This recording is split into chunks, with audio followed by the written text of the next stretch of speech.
Hello, this webinar is a part of the Constitutional Studies series, and it's titled Vertical Separation, Diversity versus Conformity. And we've been taking a look at this diagram in this series where we've got a national government, state government, county government, city-town governments, and family and self-government.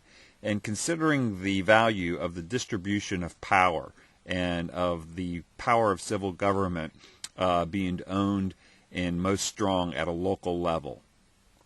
At the time that this webinar is being recorded, a recent poll came out, and I find this very interesting. Almost 75% of U.S. citizens think big government is the greatest threat to U.S. future.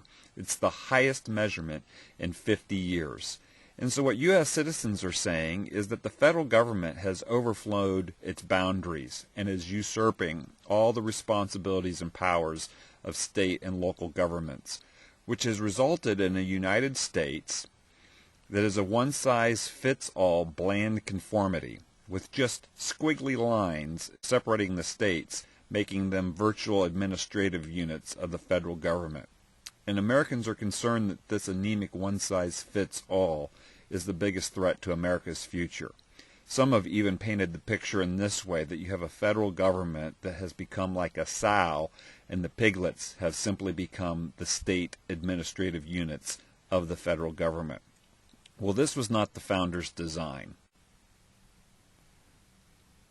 What if this one-size-fits-all was pushed back and the federal government was restrained to its constitutional limits?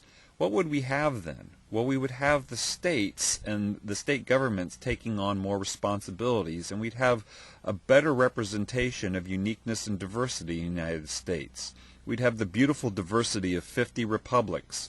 50 different experiments in self-government would provide rich diversity, and a ton of entrepreneurial ideas would flourish at a state level as different states sought to solve their problems at a state level, and these different solutions then could be spread and shared across the 50 states, with each state taking ideas, modifying them, and implementing them and making them even more successful. Let's not stop there. What if each state unleashed its local governments? Well, the vision would be profound. You'd have a healthy nation, a rich tapestry of local self-government that is close to the people. There's over 3,000 counties in the United States, and the tapestry and diversity could be profound. Frankly, this idea is on the minds of millions and millions of Americans of all political stripes. Take a look at these ideas of going local. There's an entire movement to grow local, to eat local, to shop local, to bike local, to walk local, to keep it local. If you were to Google these concepts, you would find rich diversity, ideas, and entrepreneurship.